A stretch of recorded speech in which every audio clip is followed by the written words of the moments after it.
On est parti pour le point Actu Hardware du jour. Aujourd'hui, vendredi 7 mai 2021, ce qui signifie que c'est le dernier point Actu Hardware de la semaine. Ne vous en faites pas, on reviendra lundi. Mais le dernier pour cette semaine. Aujourd'hui, des news plutôt intéressantes, plutôt encore une fois assez variées. On a pas mal de chance en ce moment. On a vraiment des news un peu partout avec des trucs intéressants. Et ça, c'est quand même plus pratique pour moi. Du coup, on commencera sur des bons plans. Premier bon plan, une habitude, l'Epic Game Store qui nous offre un nouveau jeu. Vous verrez, un jeu en monde ouvert. Pourquoi pas prometteur. J'avoue que je ne connais pas, mais à tester. Hein. On aura ensuite un deuxième bon plan sur une autre plateforme. C'est Steam qui nous propose des réductions plus ou moins importantes sur différents jeux, notamment les jeux du studio Devolver. Donc des bons jeux, d'autres probablement moins bons suivant vos goûts, mais des promos plutôt intéressantes, en tout cas sur certains titres. Donc allez faire un tour, ça peut être sympa. On parlera ensuite de Starlink. Starlink qui marche plutôt bien. On est avec déjà un nombre de commandes plutôt imposant et peut-être quelques voilà, quelques futurs problèmes potentiels pour ce service si la demande est trop forte, même si non, ça devrait pas arriver. Il y a quand même des questions. On parlera ensuite de TipJar, un nouveau truc lancé par Twitter pour faire des dons à vos personnalités préférées sur Twitter. Alors ça reste voilà, on teste pour l'instant uniquement aux États-Unis, je crois. Alors soit aux États-Unis, soit dans la version anglaise de l'application. Je ne sais pas exactement, j'avoue que j'ai pas essayé. Mais c'est un peu étrange de la part de Twitter. On va en parler un petit peu. On parlera de Qualcomm qui aujourd'hui a eu de la mauvaise pub. Ils ont révélé une faille dans certains de leurs appareils, plus précisément des modems 5G et potentiellement voilà, des gros problèmes de sécurité sur 30% des smartphones Android sur le marché. Ça fait beaucoup. Donc ça passe mal. Ils viennent d'annoncer qu'ils avaient bien sûr envoyé un correctif. Mais ça doit être distribué ensuite par les constructeurs de chaque téléphone. Donc ça peut mettre un peu de temps à arriver. Ça devrait quand même arriver, j'espère, relativement rapidement. Mais mauvaise pub pour un des...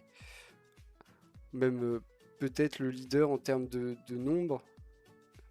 Le leader en termes de nombre de processeurs et modem 5G sur les mobiles dernière génération. Hein, c'est quasiment tous les smartphones Android sont sur du Qualcomm ou du Mediatek pour les mots de gamme. Ça représente beaucoup. Et là, ça passe mal. On va revenir aussi un petit peu sur IBM et ses fameuses puces en 2 nanomètres. On a abordé cette histoire assez rapidement hier. Et c'est vrai que en lisant les autres news parlant de cette première mondiale, je me suis rendu compte de quelque chose qui est assez important. IBM ne produit pas. IBM ne produit pas de puces. Donc comment ça? Et en fait, ils font de la recherche, mais ils ne font pas de la production de masse. Donc ils ont des clients derrière qui peuvent être intéressés par ces premières puces en 2 nanomètres. On va voir qui peut potentiellement en profiter. Mais c'est assez... j'avoue que c'est quelque chose qui m'avait échappé et c'est plutôt intéressant pour le coup. On aura ensuite du matériel à proprement parler. On parlera d'un casque. Un casque Turtle Beach Casque qui joue sur le confort et la compatibilité. On sera sur du filaire, bien sûr. Un prix qui n'est pas vraiment élevé, mais qui n'est pas non plus très accessible. Comme souvent sur les casques qui se veulent un peu haute compatibilité et accès confort, on est quand même sur quelque chose un peu haut de gamme, milieu haut de gamme, on va dire. On parlera ensuite de SSD portable avec Seagate qui nous présente voilà son nouveau-né, le One Touch SSD avec des débits plutôt intéressants. On parle de débits qui peuvent aller jusqu'à un peu plus de 1000 émosecondes. Bien sûr, avec les connectiques adaptés et le matériel adapté, on y arrive aujourd'hui. On n'a pas les prix, ce sera probablement cher, mais ce sera du SSD portable haute performance avec la qualité Seagate, donc ça va. On est plutôt rassuré à ce niveau-là. On aura ensuite la partie carte graphique avec aujourd'hui pas trop de mauvaises nouvelles, même si on finira par le stock des cartes graphiques qui reste toujours et encore une mauvaise nouvelle. On a AMD qui nous communique sur son Fidelity FX super résolution, son DLSS à leur sauce. En tout cas, ils veulent que ça soit un équivalent au DLSS chez eux. Pour l'instant, on n'a pas beaucoup d'informations. On sait quelques points de la technologie, mais pas beaucoup plus. Et les promesses sont faramineuses. À voir si derrière on peut assurer le coup et faire aussi bien que ce qu'on promet. Ça paraît compliqué hein, tout de même. On est sur beaucoup de promesses, mais dans tous les cas, ils en ont besoin, donc il fallait bien s'y mettre. Ensuite, on parlera carte graphique, mais chez Intel, avec ces fameuses Intel XE-DG2 qui arrivent. On parle du second semestre 2021 avec 5 modèles à venir. Pour l'instant annoncés comme des puces mobiles, donc pas encore les cartes ultimes pour jouer aux jeux vidéo sur un PC de bureau, mais encore une fois, beaucoup de promesses.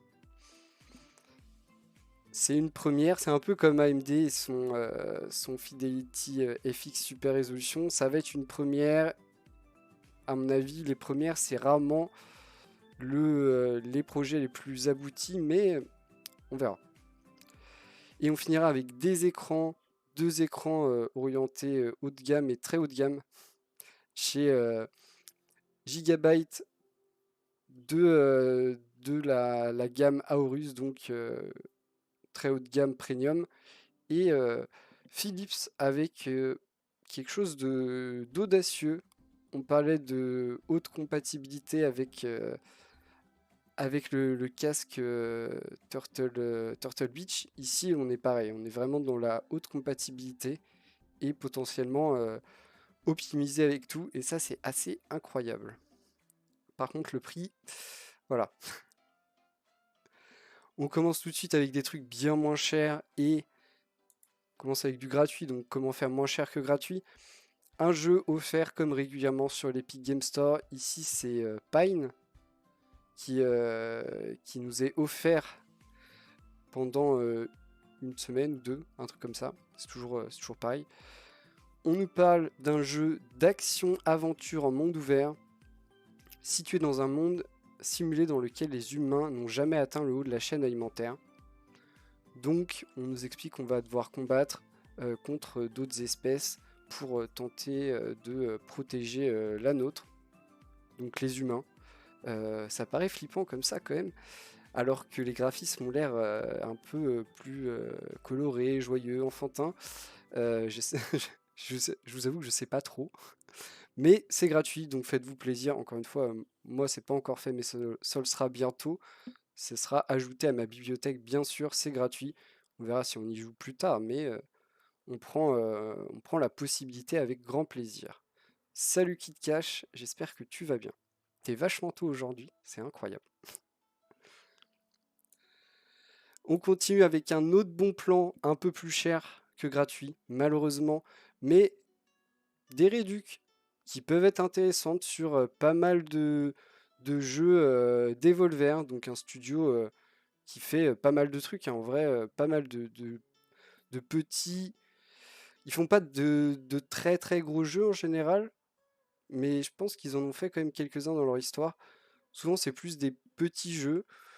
Souvent, il y a quand même des noms qu'on reconnaît, hein, Loopiro, Serious Sam 4, Ape Out, je connais pas. Par contre, Broforce et Hotline Miami, je connais bien.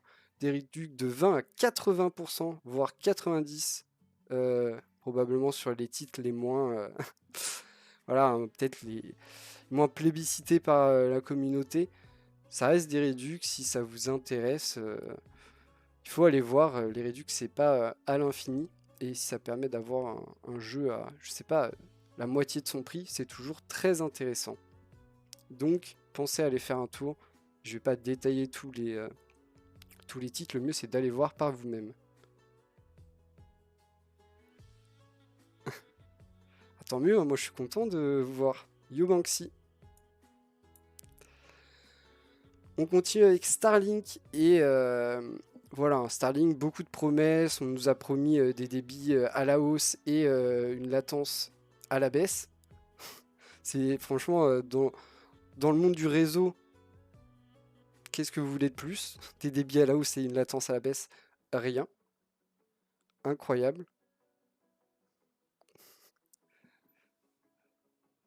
Ok. Euh, Pas drôle ça, Banksy. Mais un petit, voilà, gros succès.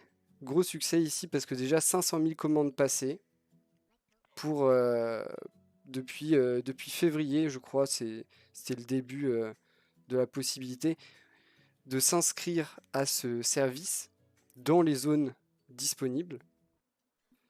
Petit point important, c'est qu'il fallait quand même débourser quelques dollars, c'est-à-dire 99 dollars pour la précommande. Voilà, de quoi s'assurer d'être dans les premiers équipés par, par Starlink pour recevoir ce réseau par satellite. Ils sont quand même exprimés sur le fait que, voilà, là 500 000 c'est bien, il n'y a aucun problème, ça va bien se passer. Dans le futur, faut pas que tout le monde opte pour ça, notamment dans les endroits densément peuplés, donc les grandes villes. Sinon, effectivement, ça va poser des problèmes. Ça, ça va forcément poser des problèmes si trop de gens au même endroit veulent tous recevoir le truc. On va être, on va être en galère. Même si normalement, dans les grandes villes, on est censé développer la fibre optique et du coup avoir encore quelque chose de mieux que ce que peut nous proposer Starlink. Starlink n'est pas du tout là pour surpasser la fibre optique, c'est impensable.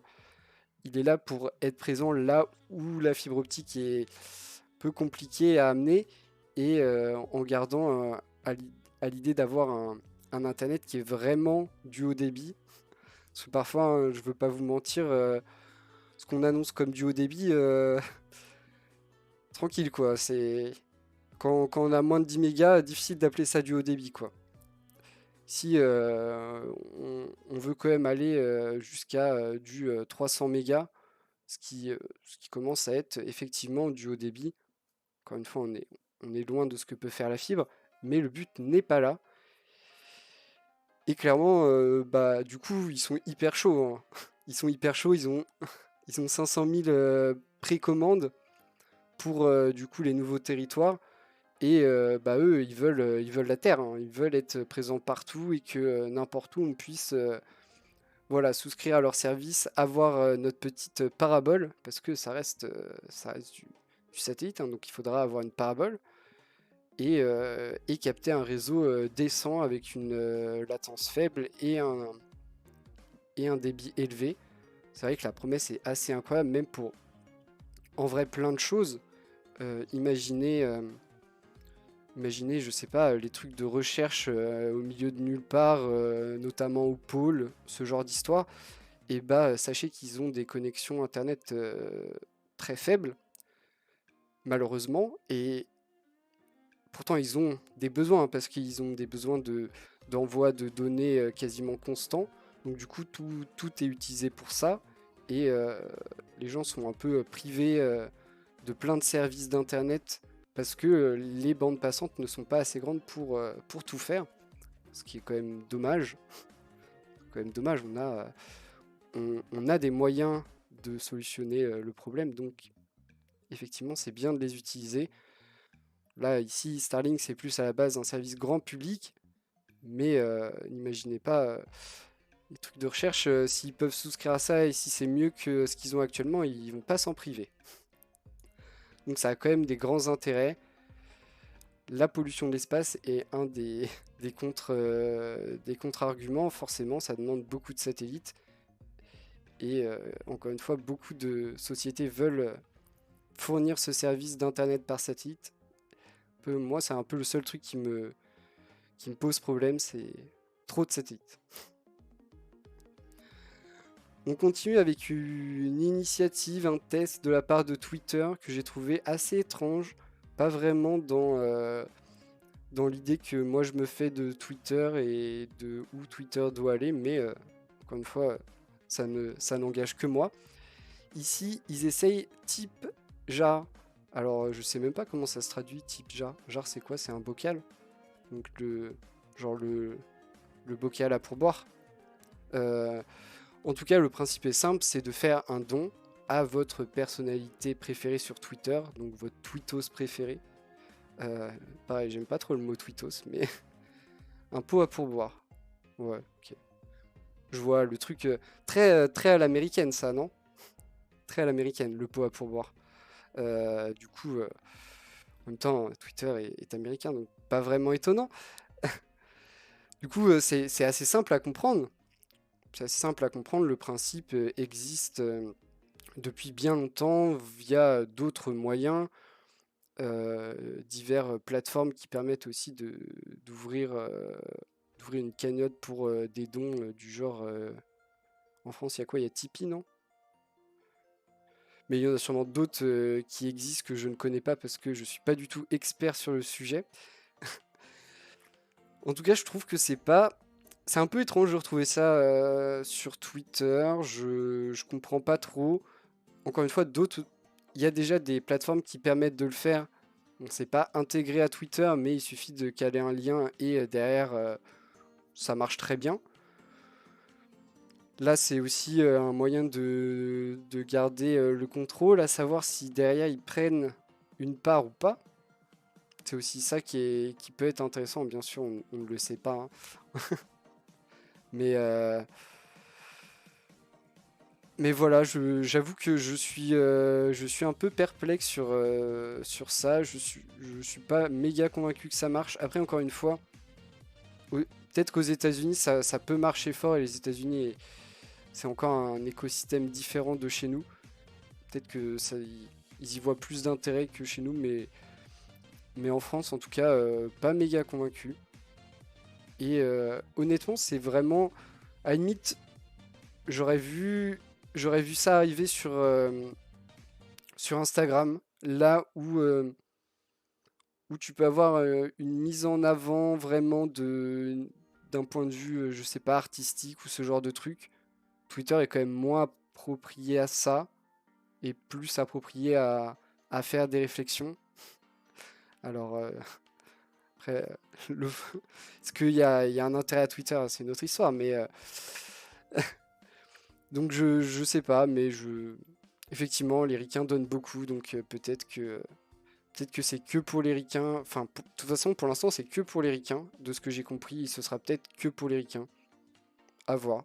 Encore une fois, je ne sais pas si Twitter prend une part ou pas dessus. Et ça c'est méga, ça fait la différence. Oui, c'est vrai que sur Twitch, les ricains sont beaucoup plus, j'allais dire généreux, mais je sais pas si c'est trop le bon terme. Après, ils sont plus nombreux aussi. Et direct, il y a le fait que quand tu es américain, du coup, tu parles en anglais, enfin, tu t'exprimes en anglais, ce qui fait que tu peux avoir plus facilement un rayonnement international que quand tu es par exemple français et que tu t'exprimes en français, quoi. Donc, du coup, tu peux potentiellement toucher plus de personnes, je sais pas. Mais c'est vrai que c'est un peu plus dans leurs habitudes. On verra. C'est en tout cas en test. Si ça marche bien, ils risquent de le garder, hein, de toute façon. C'est sûr. Non, mais oui, c'est vrai, t'as raison. T'as raison. On continue avec Qualcomm. Qualcomm qui subit de la mauvaise pub en ce moment. Voilà, hein, ça fait mal. Une faille révélée qui pourrait exposer. Alors, c'est pourrait, parce que je vais vous expliquer un peu de manière simple, parce que c'est très compliqué, mais de manière simple, les potentiels, ce qu'on peut faire grâce à cette faille, on va le dire comme ça. Mais ça pourrait exposer 30% des smartphones Android euh, en circulation à de potentielles écoutes. Donc assez compliqué déjà comme faille.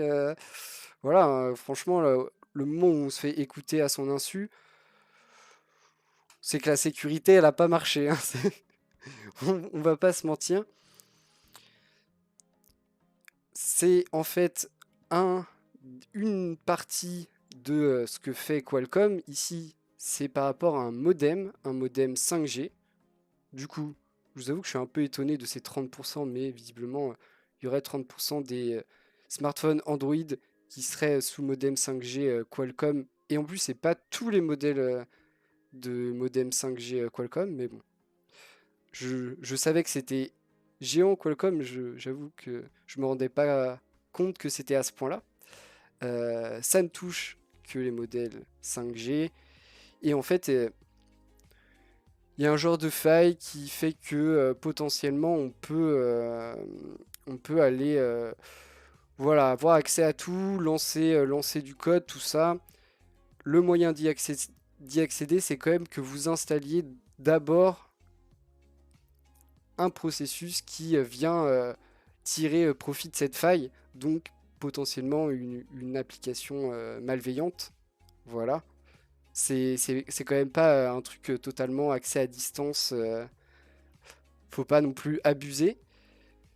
Mais tout de même, si on veut être ciblé, qu'on sait qu'on a ce genre de modèle, il y a moyen que des gens aient essayé de vous faire télécharger des trucs, quoi. Et des gens qui sont pas forcément formés à la sécurité informatique peuvent se faire avoir, hein. C'est toujours le même problème, hein. Le premier point dans la sécurité informatique, c'est former les gens et leur expliquer qu'il y a des trucs où il faut faire attention et tout.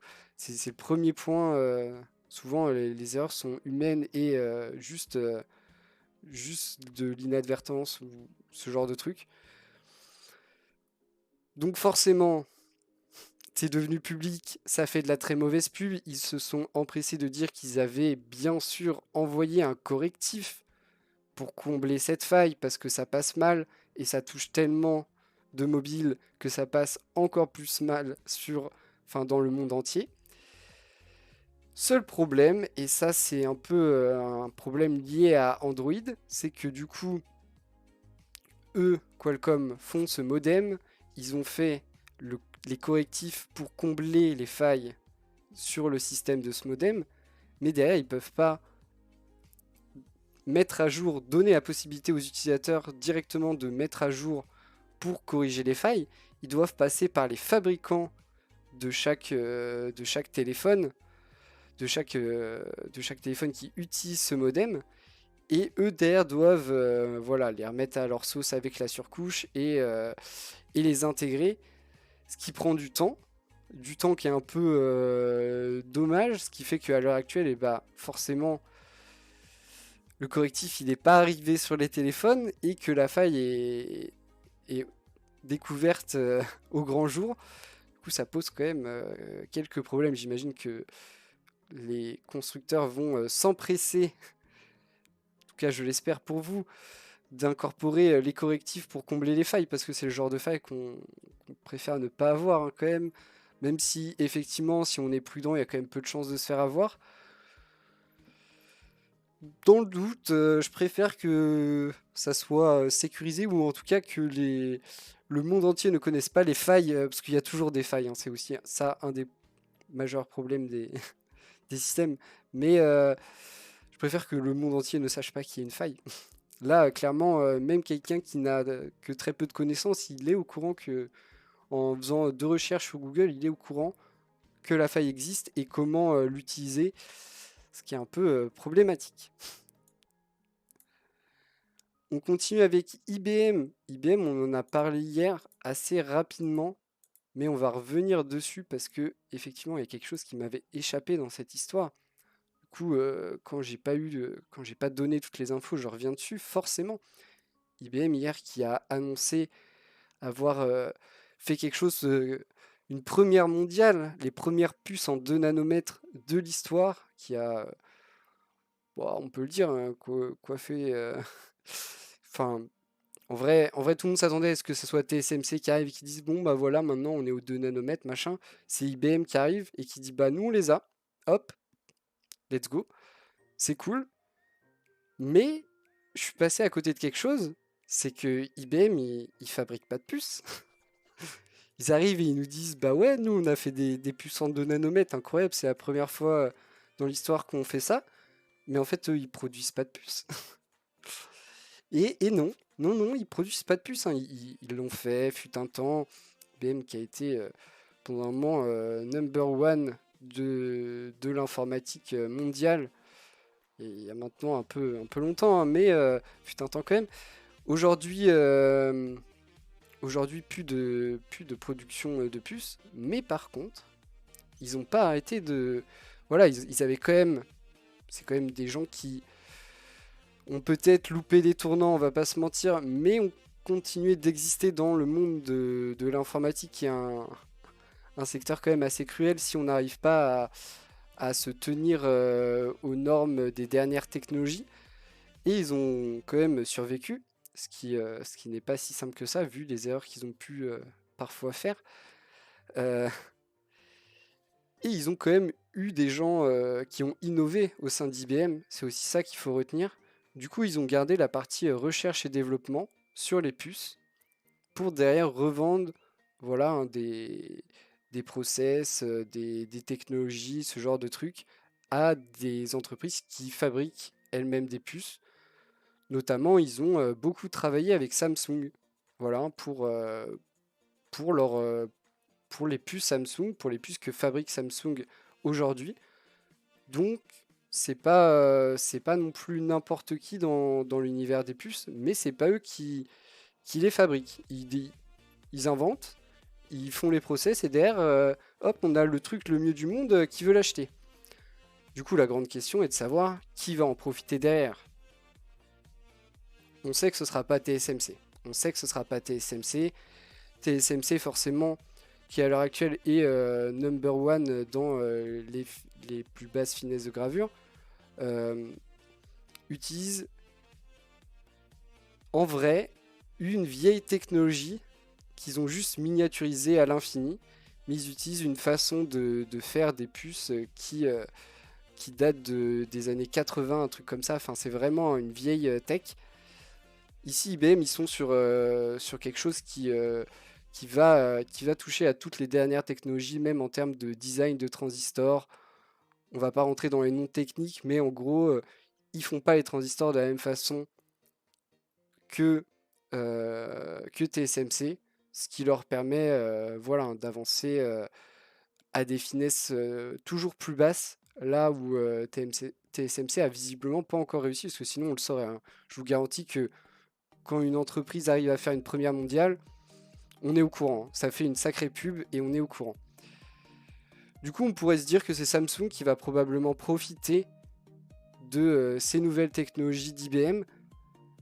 Mais visiblement, certains analystes pensent que ce sera plutôt Intel. Alors, Intel, imaginez Intel 2 nanomètres, on est tellement loin aujourd'hui du 2 nanomètres chez Intel. Mais ils ont visiblement fait pas mal de partenariats de recherche en commun, d'investissement les uns dans les autres, ce genre de trucs. Du coup, il y a beaucoup de rumeurs qui disent que ce serait directement Intel qui viendrait s'emparer de ces 2 nanomètres. Alors ce serait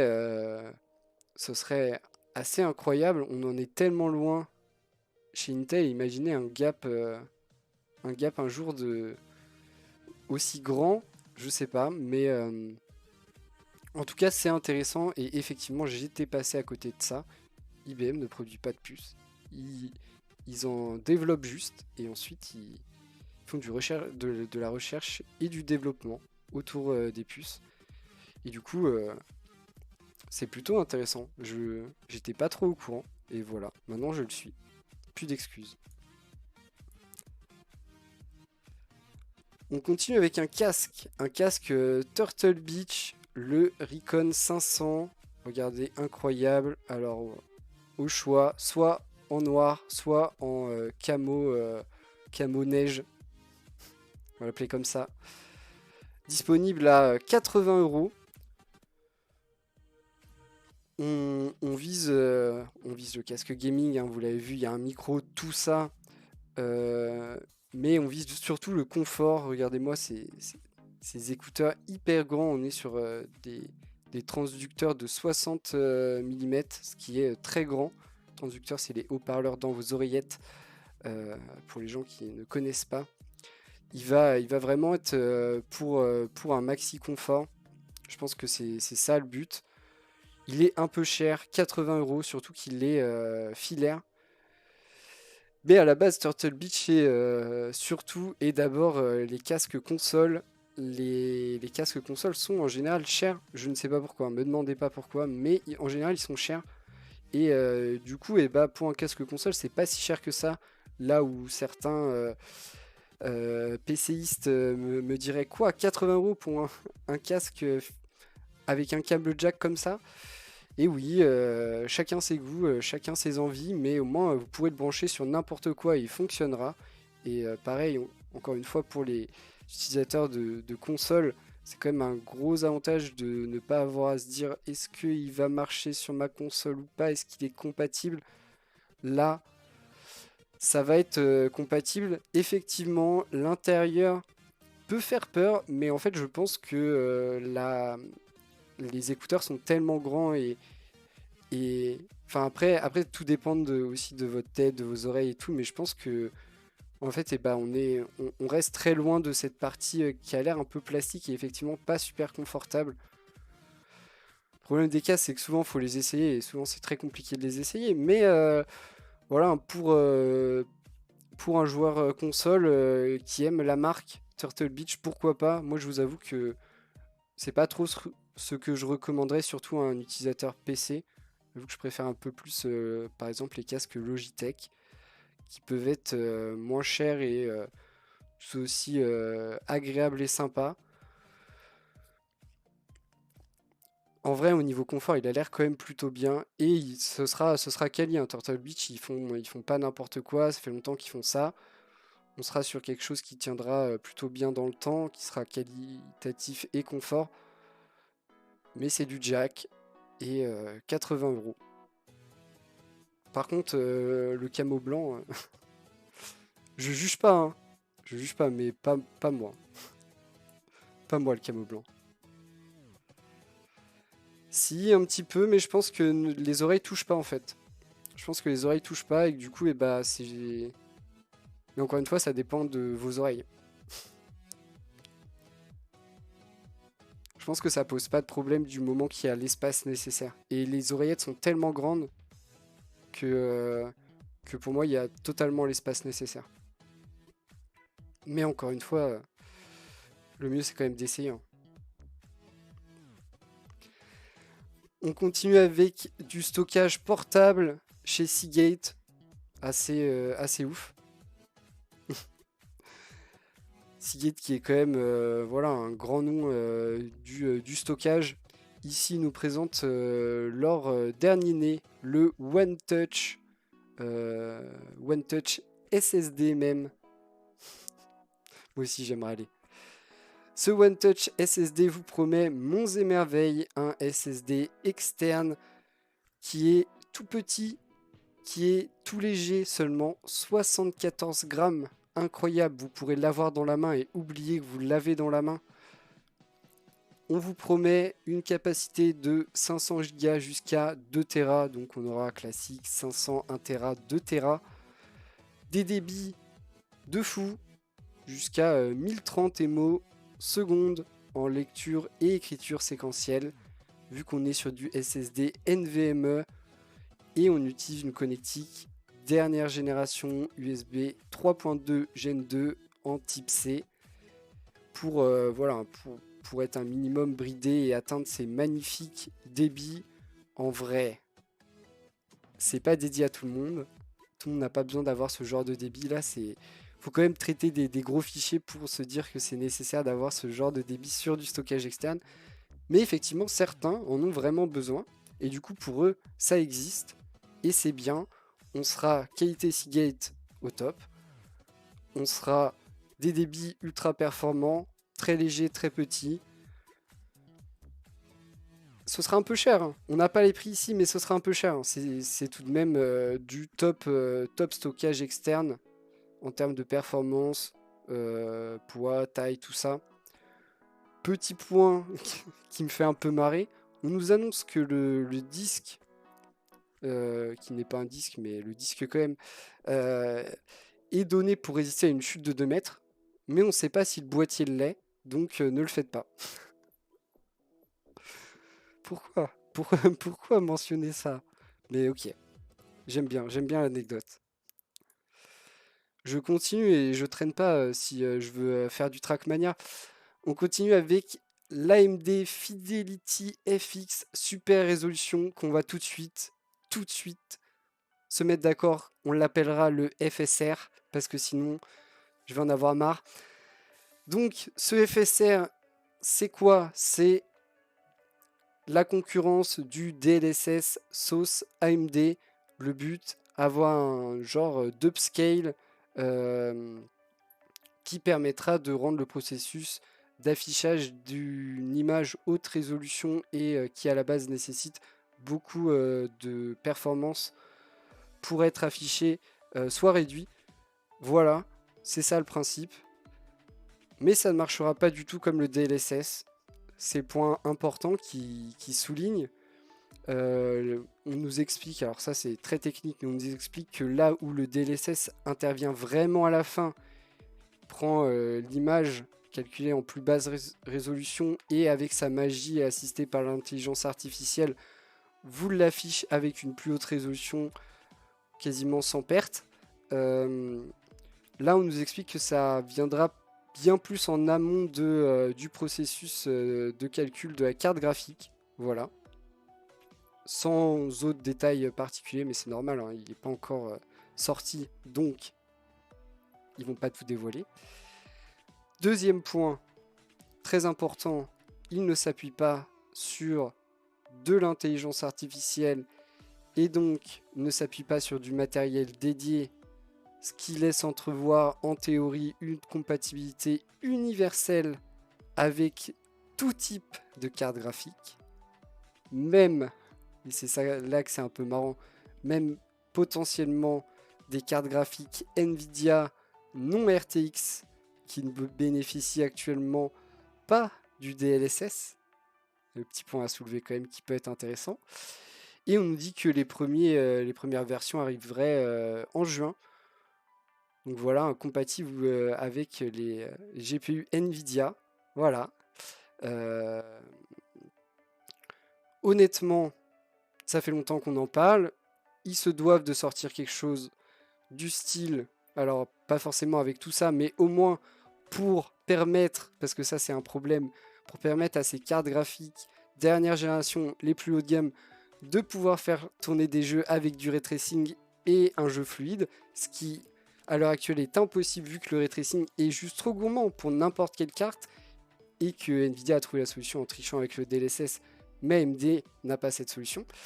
Donc il leur faut un truc, mais là ils nous annoncent juste monts et merveilles. Encore une fois, faudra attendre, on verra.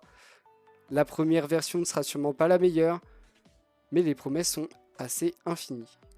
Tandis que mon écran secondaire s'éteint. En ce moment, c'est souvent, hein, c'est assez étrange cette histoire. Faudrait que je regarde. On continue avec les cartes graphiques et toujours des news un peu étranges. Intel, ça fait longtemps qu'on en parle, les fameuses cartes graphiques Intel qui seraient plus que ces fameux parties graphiques intégrées ou semi-parties graphiques intégrées boostées, peu étrange. Ici, on est vraiment sur du matériel dédié vraiment à l'image d'une carte graphique qu'on peut connaître chez AMD ou Nvidia. Mais on nous annonce d'abord des modèles mobiles. Seul petit point avant qu'on rentre dans des détails un peu plus compliqués, seul petit point que je souhaite soulever avec vous, qui peut sembler un peu technique, et donc j'ai pas la réponse, donc je préfère le partager avec vous. On nous indique ici que le lien entre le processeur et la carte graphique se fera en PCI Express 4.0. Jusque-là, c'est pas vraiment anormal, c'est la dernière norme, ok. Mais on nous explique qu'il y aura 12 lignes. En gros, 12 liens, 12 câbles, si vous voulez. 12 fils, si vous voulez. Mais c'est hyper bizarre. Genre, il n'y a qu'eux qui font ça. Pourquoi 12 ? Sur toutes les autres cartes graphiques, et je suis allé voir, parce qu'en fait, je sais que sur... Mais même pas le câble management, parce que c'est sur du mobile. C'est sur du mobile. Mais en gros, sur les bureaux, elles sont toutes en 16. Voilà. Toutes en 16, les ports sont en 16 lignes, et on utilise les 16. En plus, c'est branchement direct. Et là, c'est 12. Alors, le seul truc que je vois, et j'ai peut-être totalement tort, mais je préfère... voilà, c'est le seul truc que je vois, c'est au lieu de mettre... Parce qu'en général, les processeurs, ils ont 20 lignes disponibles. Ce qui permet, du coup, en PCI Express 4.0, de faire une carte graphique dédiée avec 16 lignes et un SSD M2 avec 4 lignes. Classique. Mais, là, on a 12. Donc, c'est quoi l'idée? C'est de mettre 2 M2? Pour ces cas-là, pas bête. Mais est-ce que du coup, on perd beaucoup en performance? Parce que moins on a de liens, potentiellement, plus on est bridé par la transmission. Donc, est-ce qu'on y perd en performance? Voilà, bref, c'est un peu compliqué, mais je voulais poser la question parce que j'ai pas compris. Donc, si jamais quelqu'un tombe là-dessus et c'est mieux que moi, j'aimerais avoir la réponse. Euh, Comme souvent, je vous dis, moi, je connais pas tout, loin de là, et même très peu de choses dans l'immense masse de choses qu'il y a à connaître. Donc là-dessus, je ne comprends pas, mais c'est x12 et pas, enfin c'est 12 lignes et pas 16. Donc je ne sais pas. Sinon derrière, on nous annonce Monts et Merveilles, encore et toujours, avec des cartes voilà, hein, qui seront sur toutes les gammes. Encore une fois, là on est sur des cartes dédiées à des plateformes mobiles, mais jusqu'à 16 Go de mémoire dédiée GDDR6 qui embarque autant de cœurs entre 3060 et 3070 à peu près. Euh, des fréquences de 1,1 à 1,8 GHz. Tout ça pour une enveloppe thermique de 100 watts pour le modèle le plus haut de gamme et beaucoup moins pour le modèle le plus bas de gamme, mais avec tout de même 4 Go de mémoire pour les modèles les plus bas de gamme. Encore une fois, on n'a aucune idée de ce que ça vaut, mais alors aucune idée. Et je suis très curieux. Encore une fois, c'est la première itération, donc peut-être pas la meilleure directe, mais c'est intéressant et j'ai vraiment hâte de voir les premiers tests et surtout les cartes de bureau. Parce que voilà, là on n'a pas les infos des cartes de bureau, potentiellement avec des fréquences plus élevées. Normalement, pas forcément plus de cœur et plus de mémoire, mais au moins des fréquences plus élevées et des enveloppes thermiques plus grandes. Je suis curieux, peut-être que c'est un peu le petit travail en secret d'Intel depuis quelques temps et j'aimerais bien être impressionné agréablement par Intel parce que la 11e génération, non. On finit avec les cartes graphiques et les stocks. Alors, si on passe les cartes graphiques qui ne sont pas pour du gaming, on a cette 2060 qui ne part pas. En même temps, elle est plutôt chère. KFA2 RTX 2060 à 570 €. Et après, normalement, on a que les cartes très chères ici. La KFA2 3090 3000. La Power Color 6900 XT refroidie par R à 2200. La 6900 XT ASRock OC Formula à 2700. On a toujours cette 6900 XT Toxic Extreme Edition. Pour le coup, celle-là, elle peut paraître plus attractive que les autres. 2650 avec ce refroidissement hybride et tout, encore une fois. Moi, je vous dis, si vous voulez une 6900 XT et que vous êtes prêt à acheter celle-là, plutôt acheter celle-là. Et la dernière, la 3090 de PNY à 2750. C'est toujours les mêmes qui restent et qui ne partent pas. Ces modèles qui sont très très chers et qui ne trouvent pas preneur. En même temps, c'est quand même cher. On finit avec les écrans assez rapidement parce qu'on n'a pas de prix pour ces écrans. Enfin, surtout pour le premier. Je crois qu'on a le prix pour le deuxième en... On a un prix estimé parce que c'est une conversion de... Vous connaissez les histoires. Conversion d'une autre monnaie qui ne nous donne pas toujours des prix vraiment proches de la réalité chez nous. On commence ici ce Gigabyte Aorus 32 pouces QHD ou 2K ou 1440, appelez ça comme vous voulez. Du coup 32 pouces 170 Hz. Un peu étrange 170 Hz, mais pourquoi pas. C'est du bien sûr 144 overclock, on connaît. Souvent c'est 165, mais ici on est allé jusqu'à 170, pourquoi pas. DAL-IPS, temps de réponse de 1 ms de gris à gris, incroyable, non pas du tout. C'est une norme sur le matériel gaming maintenant, HDR 400, voilà, pour avoir une belle illumination, une belle luminosité plutôt. Je commence à dire n'importe quoi. Toc, on va le regarder un petit peu. Il est plutôt typé Aorus, très agressif sur le design. On voit des marques qui nous laissent penser que effectivement c'est du Aorus. On voit. J'avoue que je sais pas. Moi j'aime les trucs assez sobres, mais après je juge pas. En vrai pourquoi pas, hein. Pourquoi pas? Juste l'arrière de ton écran en général tu le vois pas, mais pourquoi pas? Après en termes de qualité, on est très bien, hein. On est très très bien.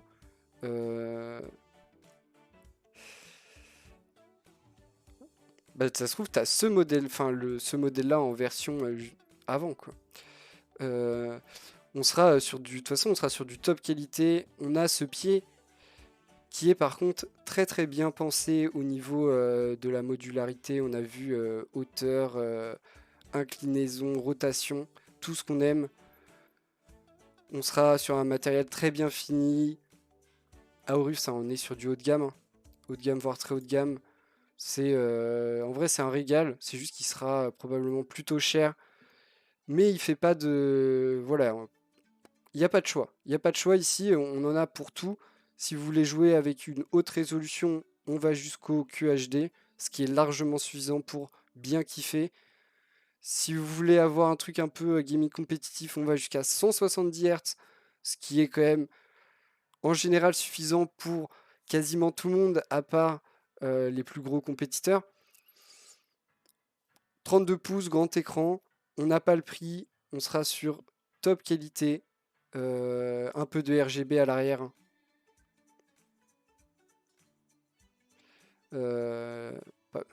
Donc voilà, les codes Aorus, on a le petit logo Aorus et tout.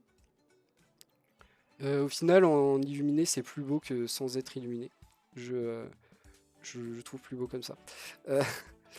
Mais voilà, un design très agressif, souvent Aorus, quand même. Pas trop dans le sobre, mais c'est l'image de la marque, donc rien de très surprenant. Top écran, on n'a pas le prix ici, mais probablement plutôt cher. Plutôt cher, Aorus déjà, QHD 170 Hz, 32 pouces, plutôt cher. On finit avec un qui est un peu plus petit, mais normalement qui est plus cher. On est ici chez Philips avec du 4K 144 Hz, 27 pouces.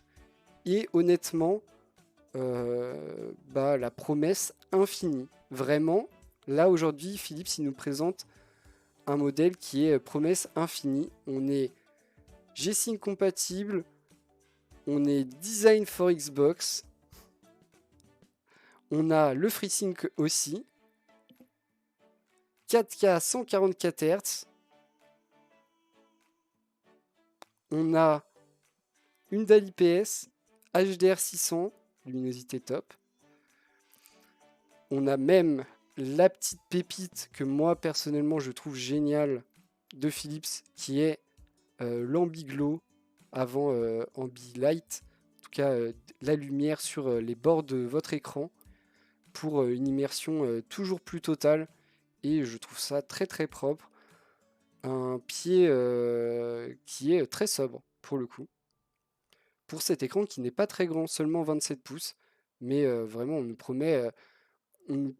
promet quasiment, alors du coup sauf pour la PS5, mais sinon que ça soit un PC avec une carte graphique Nvidia ou AMD ou une Xbox, on vous promet de vous mettre dans les meilleures conditions, que votre écran sera au mieux adapté à votre machine. C'est quand même une sacrée folie en termes de promesses. On aime beaucoup.